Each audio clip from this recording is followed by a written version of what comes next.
These are basically prediction cards, and this is going to be your spiritual advice. Okay, so I've done this spread before, and I like the way that, you know, it just makes it a little bit easier for me. So I'm reverting back to this spread for the beginning of the year because I think it might be helpful for you guys. And I also using this deck again. So first of all, what we have here, Prince of Cups, this is a water sign. So this is a Pisces, a Cancer, or a Scorpio, somebody that you are dealing with heavily. It could be male or female because the cards are not gender specific.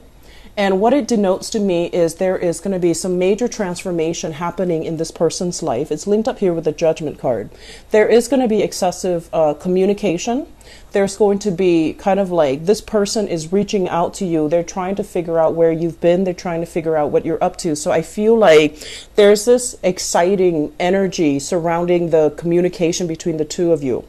For some of you, this is like an ex-partner that has been trying to reach out to you and they're trying to figure out where you are. Okay, so Pisces, Cancer, Scorpio, Sun, Moon, or Rising. For others, this is somebody that is hitting a period of tumultuousness in their own lives. They need advice, they need guidance, they need some type of a reassurance that they're on the right path, and they need something from you in terms of like being able to help them build, being able to help them grow, being able to make sense of a situation for them.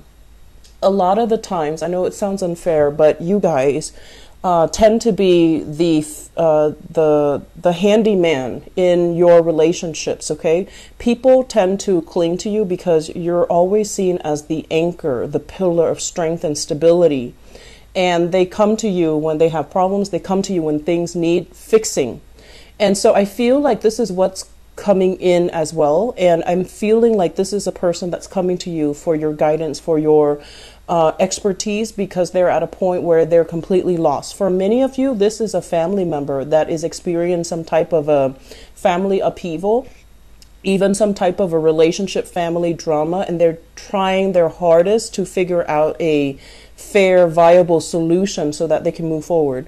I also feel this might be residual energy from last month back in December, because I felt like the same energy for you guys when I did the general reading for last month. Okay, so I do see extensive communication with this person, and I'm also sensing as well, you know, they have the best intentions, but their energy as a this is a knight, the Knight of Cups. Their energy is still very young, a little bit naive, a little bit starry-eyed, and I do feel there might be some issues when it comes to dependencies, substance abuse, dependency issues. You know, like somebody who blames other people rather than looking at how their actions contributed to a situation. So I feel like you're dealing with somebody that has these characteristics, okay, and they're going to require a lot of communication from you.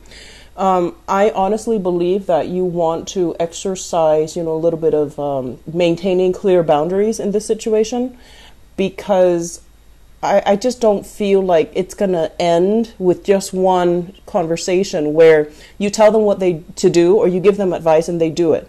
I feel like it's an ongoing, enabling thing where they're clinging to you constantly because they don't know what to do. And also giving them advice is not going to be the end of it. They're not just going to take your advice and that's going to be the end of their dilemma. Okay, so maintaining your distance and maintaining your boundary, I feel like it's going to be crucial for you. Next up, we have here the Seven of Wands. This is a card about conflict. This is like defending your territory, making sure that people know where they stand with you, maintaining your distance as well, and kind of like demarcating, you know, in the sand, like you don't cross over these lines, you don't cross over into my territory. So really maintaining your stance and putting your foot down about, you know, certain ideas, certain beliefs that you have, and defending your beliefs vehemently. It's linked up with the Nine of Swords, and the Nine of Swords is about stress. It's about kind of like a little bit of guilt that you're feeling as well. So if there are arguments that break out as a result of, you know, energies or dealing with people for this month, it's really important for you to, first of all, stand up for what you believe in, right? We need to clearly demarcate where we stand and what we believe in.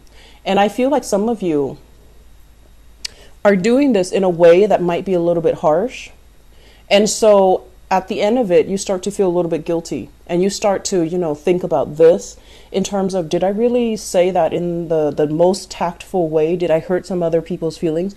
You can be very, very blunt as well when you're dealing with other people. And some people who are a little bit more on the sensitive side, they can take it as a huge slight. They can take it as, they can take it the wrong way.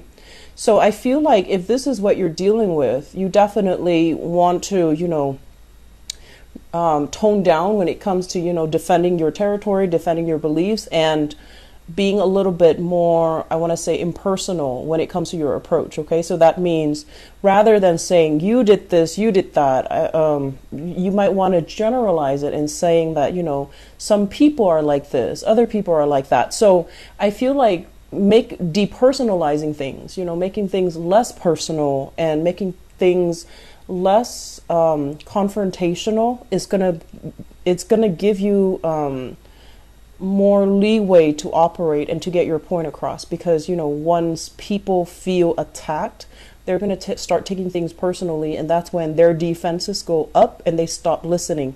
So I feel like there is going to be a lot of there will be situations where you're constantly called in to do some type of damage control. I feel for many of you, where somebody keeps messing up and you have to come in to be the fixer-upper. And I'm also feeling like they're happening at very inopportune times where you might be busy with something else. You might be wrapping up your own projects, and somebody who's kind of, I want to say, not very good at what they do, they make a mistake, and they keep making the mistakes over and over and over again. And you want to give them the benefit of the doubt, but it's really starting to take its toll on you, and it's really grating on your nerves. And you're also sensing as well, if this person is really incompetent, do we want to keep them on board?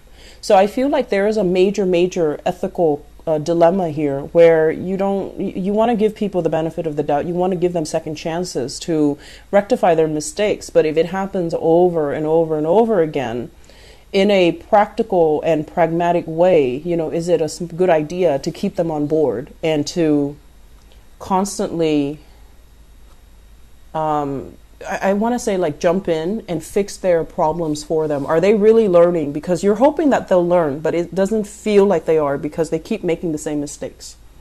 So next up, we have here the Ace of Pentacles. So this is a very, very big new job for many of you. So this, once again, it's a job, okay? And it's basically a gift from the universe that you need to nurture in order for it to grow and in order for it to work and provide that longevity and provide that stable revenue stream for you. So this is overall a very, very good card that basically means you're in the process of building something great, building your financial foundation, building your professional network, building your professional credibility. It does require a lot of hard work, mainly because in the Pentacle suit, things grow really, really, really slowly.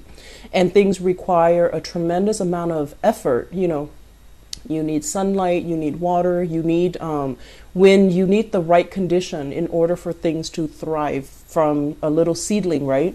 So it's really asking you that, you have this opportunity and you need to be really patient with it, because it's going to grow and it's going to take its sweet time. In the meantime, what you're stuck with here with the King of Swords, this is basically indicating having to form some type of a long-term strategy so that you can make this grow for you without having to waste a lot of time tending to it, okay? So this means, what condition does it need so that I can put that in place? And if it's a job for many of you, and I feel like it's a job, if it's a job, you want to think about, like, how can I streamline the work processes so that I am a lot more productive than other people? So thinking in terms of, like, efficiency, thinking in terms of, like, in a more practical terms, like, what can be done differently here? What can I innovate? What can I streamline?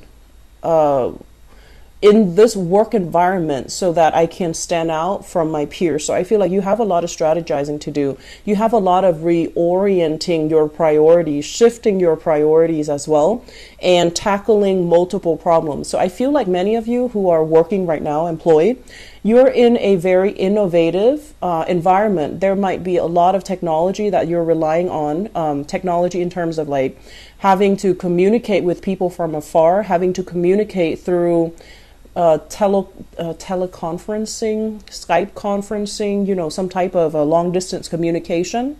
You are also, this King of Swords usually deals with like somebody who's a consultant or somebody who's an expert in their field. So I feel like there will be an increase when it comes to your client base, when it comes to consultation fees, reworking your schedule, or, you know, raising your rates, raising your price, or even demanding, you know, some type of a bonus, or like a sign-in bonus or a commission, or just a bonus for yourself because you're in a field that where you're like an expert and you're highly sought after. I'm also sensing as well, you have here an air sign, so Aquarius, Gemini, or Libra in your work environment.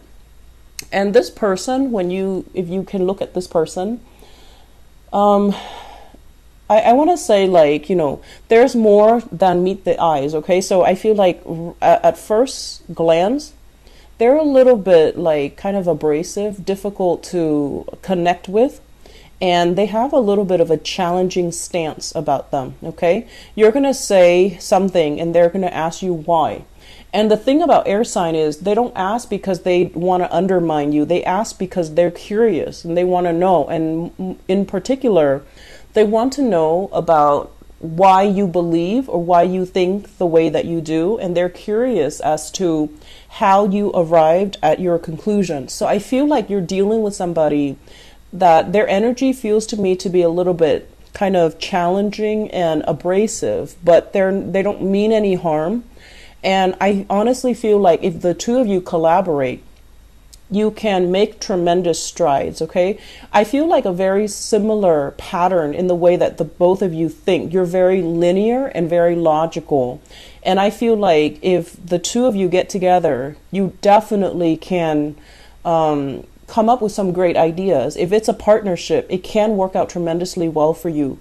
So I feel that this is somebody that can really challenge you to become, you know, more. This is also somebody that you can greatly bounce ideas off of. They have a little bit of a challenging demeanor, but I feel like deep down, they're very solid, very reliable, and incredibly, incredibly intelligent. Okay, so I feel like there's a lot of admiration between the two of you, even though you might not have a close buddy-buddy relationship, but there's still like admiration for each other's intelligence, for each other's work ethics, and each other's, I want to say intelligence. So it looks very, very good. Okay, the last thing coming through, we have here the Alchemist. So this is the Magician and the Queen of Wands. So let me talk about this. The Magician, this is a card about a student, somebody who is learning how to incorporate all of their skills. So I feel like many of you, you might be going back to school.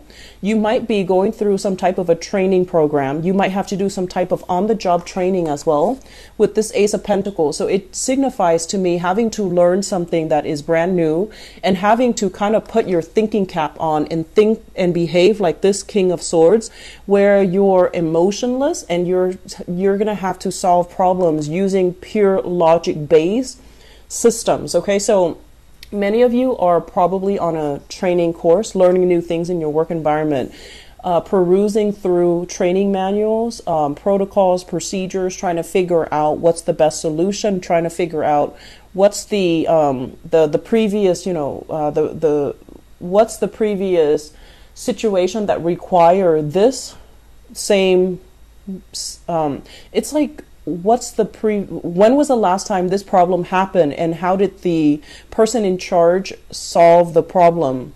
So I feel like you're looking at previous decisions to make sure that, you know, you're in alignment with what you need to do now.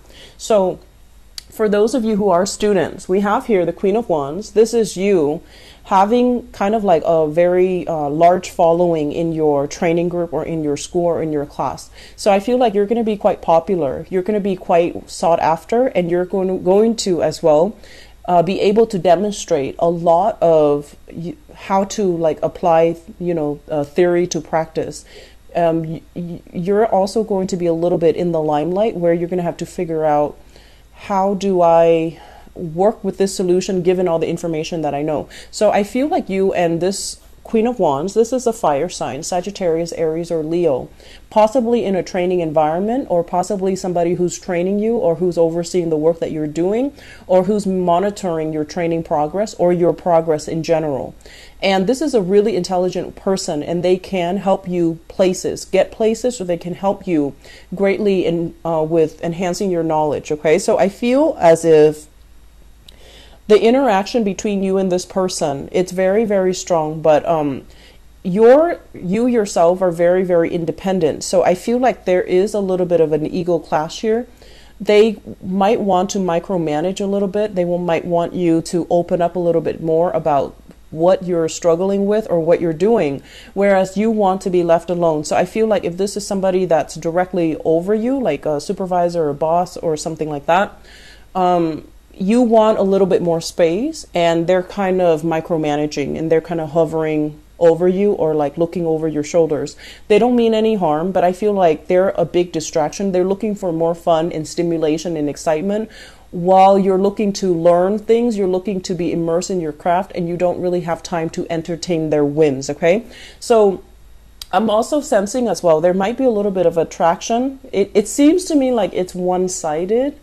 Attraction in the work front or in the academic front. Okay, so it seems to me like there's attraction. They like you, but there's something here about you being occupied or having your thoughts elsewhere. Okay, so the last three cards here will serve as your spiritual advice, and they're read together. We have here the Tower, the Ace of Swords, and the Temperance card. Let me talk about this first, because this screams out to me time management. The Temperance card, this is a Sagittarian energy, and with Sagittarian energy, what it does is that it makes us overestimate. Sagittarius are great overestimators, great exaggerators. It makes you overestimate the amount of time that you have. Oh, I'll do that another day. I'll, clean it up on the weekend. I'll have time for that later. And so there is this rampant need for procrastination. And I feel like you need to be really, really aware of what you're doing, and you need to get things kind of like lined up all in a row, so that you can, be more productive with your time, so that you're not living in these delusions that there's going to be more time at a later date or at a later time. Okay. What happens is with the Temperance card, it can also lead to overindulgence. Okay. Overindulging in food, wine, the good life, superfluous spending out beyond your means. So for many of you who might have landed a good job, I feel like it's like boosting you up on the socioeconomic ladder. So that means right now you have a good job, and you're just like, oh, I have all this money, and I'm going to find ways to use the money. So overindulging in buying things, exceeding your credit card limits, and thinking that, oh, I have a good job now, I can get whatever I want, and the job is going to be stable. You want to be very careful about that, because what it's going to lead to is this Tower situation, where everything has been built on false premises. Everything has been built on a very unstable, corroding foundation, where you might have also told yourself, these things will be okay, there's another day, there's always more time, I can always fix it, I can always go back to it. And it proves to be problematic down the line. So the advice here is, the Ace of Swords, which is about truth. It's about cutting out excess. It's about streamlining and thinning out areas of your life that have not been serving you. So a lot of the times, this can also indicate getting yourself a lot more disciplined, losing weight, decluttering your environment, figuring out what you don't need anymore, having a very minimalist space so that you can concentrate. Okay, because I feel like this is the month where you have a lot of things coming in. There is opposition in the work environment. There's learning. There's new work responsibilities as well. And there's family situations. So you have a lot of things hitting you all at once in all areas of your life. And so the last thing that you need is to be clouded and to be in procrastination mode and to operate like this, where inevitably, things are going to come crumbling down. It's like that house of cards. It's built on faulty foundation and it's going to come crumbling down. So the advice is here to be very, very honest with ourselves and to figure out, Capricorns, you have good insights. You know some of the areas in your own life that you need to work on, but it's really hard to get you to that point where you start making a change, right? Because you are very stubborn, and as an earth sign as well, it's a very slow moving, resistant to change type of an energy. And so what they're really saying here is exercise, more on the Sagittarian traits of expansion, of grabbing new opportunities as they come in, and being able to also not fear change, okay, but embrace it. So I feel like you have some major reshuffling things that you need to do, and cutting out excess, cutting out the fat, cutting out things in your life that are kind of like weighing you down. Like I feel like physically weighing you down, physical belongings, or even on your body, whatever's not working. Try to leave it out of your consciousness, okay? Try to leave it out of your body.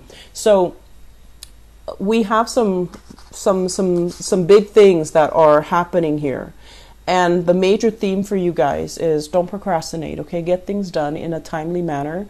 It's going to be a busy month. I'm not going to lie, Capricorns, you have a lot of things on your plate and you have a lot of things that you need to attend to.